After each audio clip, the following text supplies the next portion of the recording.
everything that contradicts divine guidance will not only harm you in the afterlife, or harm you in this life too. If you think about sins, physical sins, bodily sins, there are sins of the heart and sins of the outside. But we're just talking about the outside. If you think about these sins, they literally result in detriment. Now, somebody may say, well, I see a lot of sinners who have a lot of money. They have a lot of kids. So the thing is that Allah Ta'ala does not only treat people and give them wealth based on themselves. A person may be given much wealth despite much sin because it's the rizq of his children or the rizq of his other family members in his household. But the question now becomes, does he enjoy the wealth? Because one of the things that a sign of lack of blessing or being cursed is you have a lot of stuff but it doesn't make you happy. And the sign of being blessed by Allah, you have very little and it makes you happy. And so therefore happiness for us, it's not tied solely to the material. It's tied to whether or not Allah blesses your heart in such a manner that you can be living in the most miserable country, in extreme poverty, but your heart is very close to Allah Ta'ala. Allah will make sure and guarantee that you live a good life. أعوذ بالله من الشيطان الرجيم من عمل صالحا من ذكر أو أنثى وهو مؤمن فلنحيينه حياة طيبة وَلَنَجْزِيَنَّهُمْ أَجْرَهُمْ بِأَحْسَنِ مَا كَانُوا يَعْمَلُونَ. Okay, let's look at this right here. Whoever does good deeds, مَنْ عَمِلَ صَالِحًا, male or female, so it includes all men and all females, while believing properly, وَهُوَ مُؤْمِن, because if a person rejects something God commanded him to believe in, then none of his good deeds count. What's the proof of that in the Quran? Allah says, وَمَنْ يَكْفُرْ بِالْإِيمَانِ فَقَدْ حَبِطَ عَمَلُهُ. Whoever rejects faith, all his deeds are rejected. What is faith here? All things that Allah has obligated upon us. If Allah obligated you to believe in angels, then you refuse, all your good deeds are invalidated. Whatever, the verse is very clear. It doesn't mean whoever just rejects Allah and His Prophet. No, why would you only choose these two articles of faith? All things that Allah commanded us to believe in. Just because there are a few articles of faith, the pillars of faith, doesn't mean that that's all you have to believe in. We know that there are 5 pillars of Iman and 6 in the Hadith. When you add the 6 in the Hadith, there's predestination. But the Quran clearly says belief in Allah and His angels and His books and prophets and last day of judgment, afterlife. And then the Hadith adds Al-Qadr, predestination. Does that mean there's only 6 things to believe in? No, you have to, certain things you have to believe about prophets too. Under prophets are many beliefs, such as that they don't disobey Allah. That angels, they can't transform into demons. You have to also believe in other things too, like jinn. It's in the Quran. Many other things are mentioned in the Quran you have to believe in. Articles about Allah Himself. Can I say, I believe in Allah, but I believe in Him the way I want to? No, you have to believe in Allah as He described Himself. So there's a lot of things to believe, and there are no tricks here. They're all explicitly mentioned between Qur'an and Hadith, and you can go get any manual of Aqidah, and it's going to be this big that lists less than this. You know, Tahawi, if you wrote it out, Tahawi is less than this, right? 116 lines or something like 130 lines or whatever. Every publisher breaks it down his own way, right? The whole Tahawi creed, which things are obligatory for Muslims to believe in. And by the way, he doesn't separate them out. He doesn't separate the things that you have to believe to be a Muslim, the things you have to believe to be accurate. God doesn't play tricks on us and have little hidden things that you have to believe that you wouldn't know about. As Sheikh Nuh always says, nobody goes to hell on a trick question. So he says here, وَهُوَ مُؤْمِن. You have to believe properly. And what do we say as Ahl Sunnah? The default of a Muslim, we don't investigate him and say, oh, did you believe the whole list? Did you believe the whole list? No. The default of a person is he's fine, right? He's innocent until he proves that he rejects intentionally. For example, Isra and Mi'raj. Is that not also an obligatory belief? You have to believe in it. But in what way? You can't believe it's a dream. You have to believe it's... If it was a dream, why would Quraysh laugh at it? So in any event, it's for sure absolute that the Prophet went with his body. Definitely modern people shouldn't be surprised by that. We all travel. We go to Chicago and come back in one day.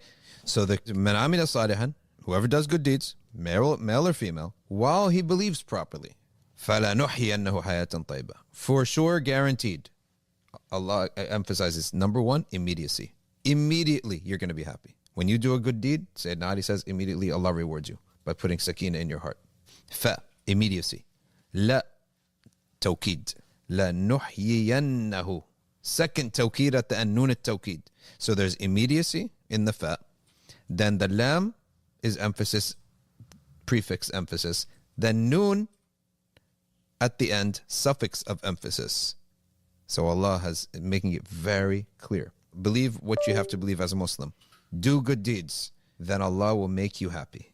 Guaranteed. We will make you live hayatan tayyibah, a good life. وَلَنَجْزِيَنَّهُمْ أَجْرَهُمْ بِأَحْسَنِ مَا كَانُوا يَعْمَلُونَ.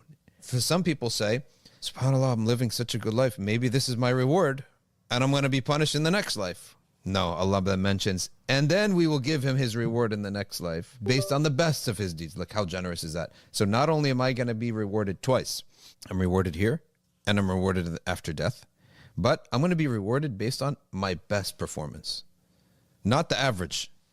When a person goes to get paid, you look at the body of work. I don't just pay you on your best week, right? If a person's contract is up, all right, we signing this person? Yeah, let's re-sign this guy. Okay, like, what is he worth? Well, let's take a look. Between January and December, how did he work? He worked really good in March, then he slacked off a little bit, so we're not going to give him the biggest cut. No, Allah says you'll be rewarded in paradise based on your best day. Imagine that. There is a period of time in everyone's life where they were extremely close to Allah. And usually that happens during some hardships. Literally, I was not looking at dunya. I was just solely focused on dua. And I was I didn't even commit sins. I even forgot to commit sins. Some people, their life gets intense like that. Allah will judge you and he will reward you on Yawm al-Qiyamah based on your best days, not your average. So how generous is that? SubhanAllah. Now, always read the verses after it because they're oftentimes a tafsir, an explanation for the verse. أعوذ بالله من الشيطان الرجيم فإذا قرأت القرآن. Now, if you recite Qur'an. So Allah just mentioned something general, right? Do good deeds. Now he mentioned something specific. So is reciting Qur'an the best of deeds? Or what about other things like serving people, helping the poor? The Qur'an is the best of deeds because it leads to all other deeds. That's why Allah specified. He said a general statement. Whoever does good deeds. Now we specified. Qur'an.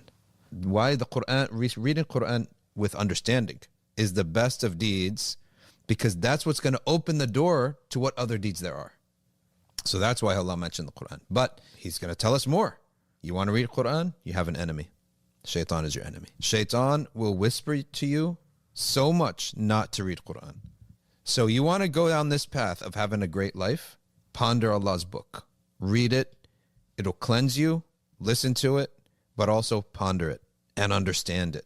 And really, whenever Qur'an is mentioned, theology and law are subsumed under that, because theology and law are the extracted, most important extractions. So the best way to actually understand the meanings of Qur'an accurately, it's not just the books of tafsir. Go into the expanded books of theology and law and see how they are explaining those verses. And that's how you'll learn the Qur'an. But those books are voluminous, big books, and you need Arabic. Now that we're reading the Qur'an, now Allah's going to help us more. You got an enemy. Shaitan is your enemy. فَاسْتَعِدْ بِاللَّهِ مِنَ الشَّيْطَانِ الرَّجِيمِ. That verse does not just mean when I open the Qur'an to read, I should say أعوذ بالله من الشيطان الرجيم. That's meaning number one. There are other meanings. When you direct your mind and your life to the deen in general, be ready, you just kicked off a war. You literally just kicked off a war. And you're going to need help. So Allah says it very simply, seek Allah's help. Why do I seek Allah's help? How do you fight an enemy you can't see? How do you fight an enemy who has an advantage of thousands of years? Thousands of years. Iblis. Now, Iblis doesn't come to each one of us. He has minions. Iblis sits on a throne that he imitates Allah, and he put his throne on water. Right? Allah says in the Quran, "Kan arshuhu ala al-ma." The throne of Allah is on water. The throne is a creation. It's not a place of sitting for God. We don't believe in a God who sits, who has a body and sits, of course. But Iblis, he imitated God. Okay, I'll put my throne on water. But Iblis' throne where he sits. And he rules.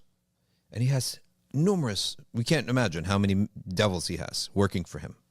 But he's training them. How long has their teacher, the devils that we have and mess with us all day and all night, their teacher, how old is he? If he had a small brain, but he lived 100,000 years, he's going to cremate you, right? No matter how smart you are, the guy who's been around the block for thousands of years, like Iblis, he'll totally destroy you. If this was a chess match and you are the smartest chess player on earth, but another player has been playing chess for 1,000 years, you're going to get cremated. So it's not a fight that you can win by yourself. An enemy you can't see, and enemies that have been around the block for 1,000 years more than you, you're not going to win.